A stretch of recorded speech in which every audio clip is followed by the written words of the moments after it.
So, hello everyone. Today we're going to continue the topic from the previous video. I promised to explain how to disconnect from egregors, including how to cancel rituals that might have been performed on you within a certain egregor. I also promised to share the technique I used to nullify a Christian ritual that was done to me, and this technique can help you cancel any ritual, renounce any contract, and free yourself from an egregor's hook. Of course, this isn't a cure-all. I want to say that right away, because some people start using this technique like a panacea, trying to fix every problem with it. But as I often mention on my channel, in my courses, and in the Sun Club, beyond simply breaking the contract, you also need to purge your own false beliefs and ideas you absorbed from the egregor.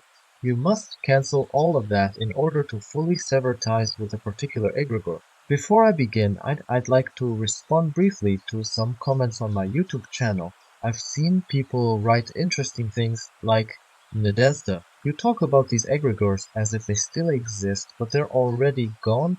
And, and I just want to ask, where did you get that idea? Where did you get the notion that egregores no longer exist, that someone with a mere snap of their fingers destroyed all egregores in the world? Hooray, we're all free now. Let's applaud, guys.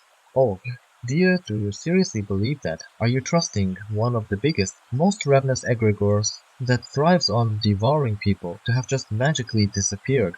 Congratulations, if you think so. But let's talk about what egregores really are. Egregores are technologies, systems built primarily by global dark corporations. They are massive factories for siphoning off energy, full of wires that attach to people. I see them on the subtle plane, how they latch onto spines, how they latch onto the neck, or even through the top of the head, going to the brain. There are people who walk around in a kind of glassy-eyed 3D trance under the influence of these egregores. Some egregores are more voracious and aggressive than others. In all the times I've encountered various egregores, even the Christian egregore doesn't cling or respond quite as aggressively as this other one I've mentioned.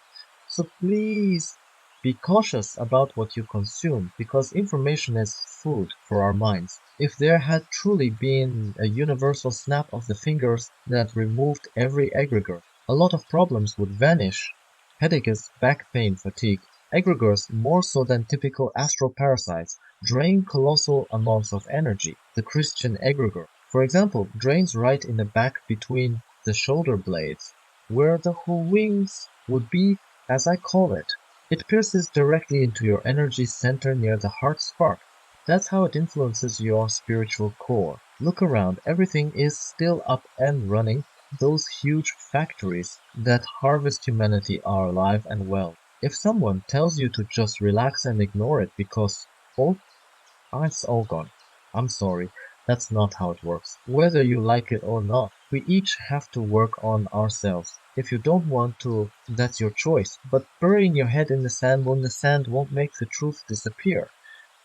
Alright, now let's get to the method of how you can disconnect from an egregore. I'll share my story again, how I spent my life searching for ways to cancel a ritual that was done to me, and how I finally managed it. In the previous video, I mentioned that something awful happened to me and that I'd continue the story. So here's the second part. Back in 2020, though I'd been awake since childhood, something clicked.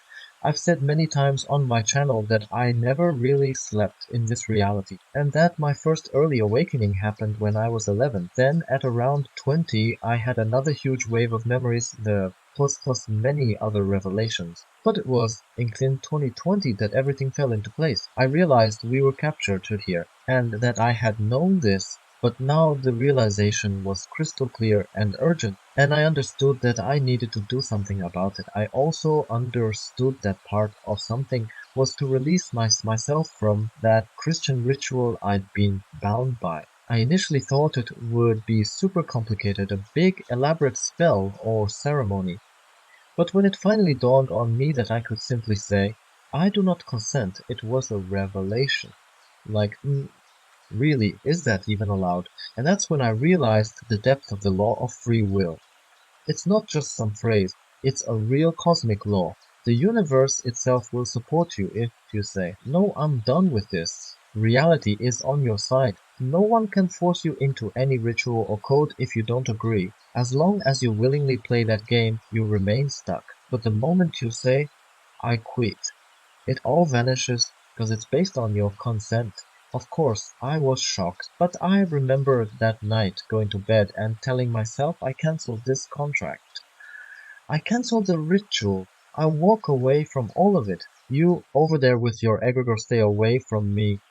I'm free from you now. Oh, I began tearing up or burning these agreements in my mind's eye, picturing them as sheets of paper. Because the power of free will is in each of us, every soul, and no one has the right to keep you in something against your will, even if they lie to you or manipulate you to believe you have no choice. I know many will say, "Lindasda, are you saying everything that happens here is with our consent?" I talk about that a lot on my channel and in the Sun Club, explaining how they deceive us into thinking we can't dissolve these contracts. Look at the so-called Ram Varas, period. A prime example. Some people simply refused to comply with certain measures, not because they had magical powers, but because they asserted their will with the universe. No one could force them. That's how free will works. But it does require energy to stand your ground. Now, let me give a concrete example of how will conflicts can arise. When I cancelled that Christian egregor ritual, I went to sleep that night feeling good about my decision. And immediately I was attacked. I saw a huge female demonic entity hurl a black spear or arrow at me, trying to pierce my solar plexus. Clearly they aimed to scare me, to make me think, "Don't you dare leave or we'll kill you." They wanted to knock me down because they saw me awakening to my own strength and I became a threat. Luckily, my soul reacted instantly, and the arrow ricocheted, but this is how egregors operate when someone tries to leave. They might throw you into fear or try to herd you back in, saying, "Hey, get back in line." Especially smaller or more ravenous egregors can be quite vicious. The Christians, for instance, have a huge membership base, so losing one member might not shake that egregor as much, but others can be fiercely possessive of every single person they con. Also, this ties into another phenomenon. When you leave one egregor, they might try to bounce you into another. I had that experience myself. After dropping the Christian egregor, I encountered Antiquity, pretending to be part of some Slavic pantheon, wearing beautiful old world clothes. It said, "We're so glad you left that Christian nonsense. Come join us, you're real family." I sensed something was off. Then I saw a portal open, and they tried to pull me in. I forced it shut with my willpower, stamped my foot, and demanded the entity show its true face. All the pretty illusions fell away, revealing another demonic being. So you must be careful not to jump from one trap to another, like switching from a purple carrot to a green carrot. If you truly want out of egregors, you have to remove yourself from all of them. To break free, you also need to trust yourself. Don't just search for an external authority to worship or follow. You must become the main authority in your own life. Filter all information through your own discernment. Ask yourself, does this resonate with me? Does it feel right or not? Because you can tear up or cancel any contract at any time. There is no point of no return. Mistakes can be undone. Even if you stumbled badly or ended up with an entity attachment, so long as your will remains strong, reality will eventually bring you the help you need, maybe in unexpected ways. I've personally guided people out of horrible situations, including those who got entangled in malicious magic. They found me when it seemed impossible. The universe will answer your call for help if your will is unshakable, so hopefully that clarifies how willpower and egregor disconnection work. I love you all. Sending hugs. Thanks for watching. Please like, subscribe, and share my channel. Become a member of my Telegram channel and discuss with like-minded people as a supporting club member.